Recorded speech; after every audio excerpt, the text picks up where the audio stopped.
விலங்குன்னா என்னென்னா இந்த ஜெயில் கைதிகள்லாம் இப்போ போலீஸ் பிடிச்சோன்னா கையில் என்ன போடுவாங்க, விலங்கு போடுவாங்கல்ல, போடுவாங்கள்ல, பார்த்துருக்கீங்களா அந்த இதை, அந்த மாதிரி அந்த மரத்தை விலங்கு போடுறாங்களாம். அப்போது அது என்னது, எப்பயுமே அது பனியில் தான் நனைஞ்சிக்கிட்டே இருக்கணும், அது பசும்புல்ல தான் மேயணும். அப்போ அதுக்கு சாப்பாடு என்னென்னா பூமியில் பூண்டுகள்னா அந்த செடி கொடி புல் இதெல்லாம் இருக்கும்ல, அதை மேய்ஞ்சிட்டு இருக்கட்டும் அப்படின்னு சொல்லிட்டு அதுக்கு மிருகத்தோட இருதயம் கொடுக்குறாங்க அப்படின்னு சொல்லி இந்த மாதிரிலாம் சொல்கிறாரு. 7 வருஷம் இந்த மாதிரி தான் இருக்கும். அப்போ அதுக்கப்புறம் என்னது, அதோட ராஜ்யம் அந்த மரம் வந்து என்னது திரும்ப தழுத்துரும் 7 வருஷம் கழிச்சு அப்படின்னு சொல்லிட்டு அந்த சத்தம் கேட்குது.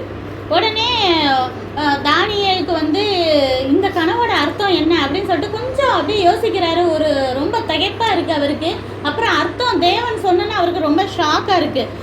அப்போது வந்து அவர்கிட்ட சொல்கிறாரு, ராஜா கிட்ட, இந்த கனவு வந்து உங்ககிட்ட பழிக்காமல் உங்கள் எதிரிக்கிட்ட தான் பழிக்கணும், அவ்வளோ ஒரு பயங்கரமான கனவு அப்படின்னு சொல்லிட்டு. இதை கேட்டாலே நம்மளுக்கு கொஞ்சம் பயமாக தான் இருக்கும்ண்ணே. உங்களுக்கு பழிக்கக்கூடாது, உங்கள் எதிரிகிட்ட பழிக்கணுன்னா என்ன அர்த்தம்?